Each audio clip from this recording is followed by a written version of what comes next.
আজকে এটা তৃতীয় দিনের সকাল। আজকে কিছু সিএনজি চলতেছে। কালকে রাত্রে ক্র্যাকডাউন যেটা হলো ওটাও পুরো রাস্তা ফাঁকা।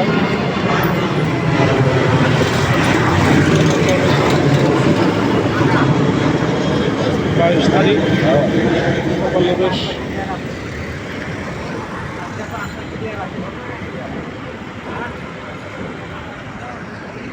পুরো রাস্তা ক্লিয়ার হয়ে গেছে আজকে। এখন দুপুর 12টা বাজে, 12:30 মতন। এই হচ্ছে রোডের অবস্থা। ব্যারিকেডগুলো সব উঠে গেছে, রাস্তা ক্লিয়ার হচ্ছে। যেহেতু কারফিউ এখনও চলছে, 2 থেকে 5টা পর্যন্ত শিথিল হবে। এখন পর্যন্ত এই অবস্থায় আছে এই রোডটা, মোটামুটি ক্লিয়ার।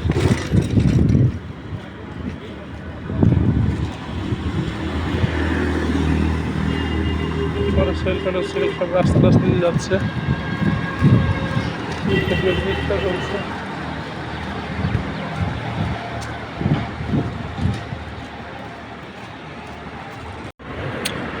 এখন 5টা, কারফিউ যদিও চলছে, বিকেল 5টা বাজে। আজকে অনেক মানুষজন বেশি বাড়ছে, গাড়িও বাড়ছে এখন প্রচুর এই রোডটাতে। কারফিউ এবং সাধারণ ছুটি আরও বাড়ানো হয়েছে একদিন। এখন তো অনির্দিষ্টকালের জন্য চলছে। বিকেল 3টা থেকে 5টা পর্যন্ত কারফিউ শিথিল ছিল, আর এখন রাস্তায় মানুষজন দেখা যাচ্ছে বেশ। যদিও কারফিউ শেষ হয়ে যাওয়ার কথা, শিথিলতা, কিন্তু রাস্তায় গাড়ি ঘোড়া মানুষজন কিছু দেখা যাচ্ছে। বিভিন্ন অনেক মানুষজন আছে দাঁড়ায়। রাস্তায় সিএনজি গাড়ি যেগুলো ছিল না আজকে সকালেও। এই রাস্তা তো কালকে ক্র্যাকডাউন হওয়ার পর তো রাস্তা ফাঁকা হয়ে গেছে। এখন কালকে সাধারণ ছুটি আবারও কালকে ঘোষণা করা হয়েছে।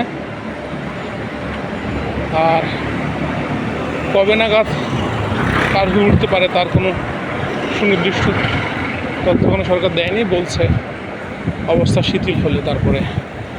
আর এটা এখন জেলা পর্যায়ে, অন্যান্য ক্ষেত্রে বিভিন্ন জেলায় হয়তো বিভিন্ন কারফিউ উঠবে ধীরে সুস্থে। মানুষ আস্তে আস্তে রাস্তায় বেড়ে পড়ছে, হয়তো স্বাভাবিকের দিকে যাচ্ছে আস্তে আস্তে। যেতেই হয়, কারণ কাজের ক্ষেত্রে যারা দিন আনে দিন খায় তাদেরকে তো বের হতেই হচ্ছে। এটা হয়তো আস্তে আস্তে সময় লাগে বুঝতে, কয়দিন লাগে। এখানে অনেক মানুষ, এরা ছাত্র নয়, হয়তো কর্মজীবী বেশি।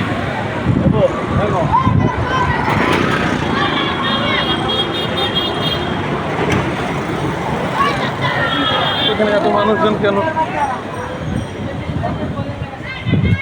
অনেক মানুষ,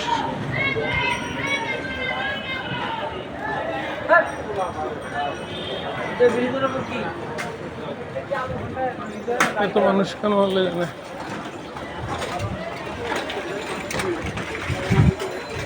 এই আবার কি আসছিল নাকি? এত মানুষজন চিল্লাচিল্লি কেন এখানে? আবার কি আসছিল নাকি এত মানুষজন চিল্লাচিল্লি করতেছে? হ্যাঁ, আমি তো এদিক দিয়ে আসলাম।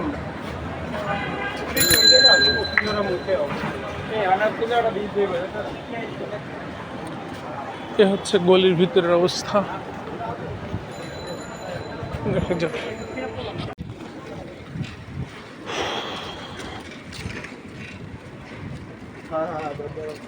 সন্ধ্যা 7:30, তৃতীয় দিনের আজকের অবস্থা। কিছুক্ষণ আগে সেনাবাহিনীর গাড়ি জ্বালো বলে খুব চিৎকার চেঁচামেচি হলো। এখন দেখা যাক, প্রচুর গাড়ি।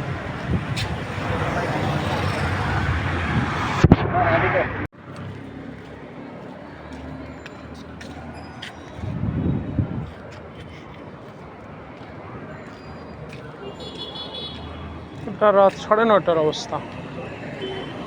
আজকে তৃতীয় দিন। এই রাস্তা তো ক্লিয়ার হয়েছে, আগেই বলছি। এখন মানুষজনও কম, কিন্তু ছোট ছোট গাড়ি ঘোড়া চলছে। আজকে 22 জুলাই। সর্বশেষ অবস্থা হচ্ছে এই।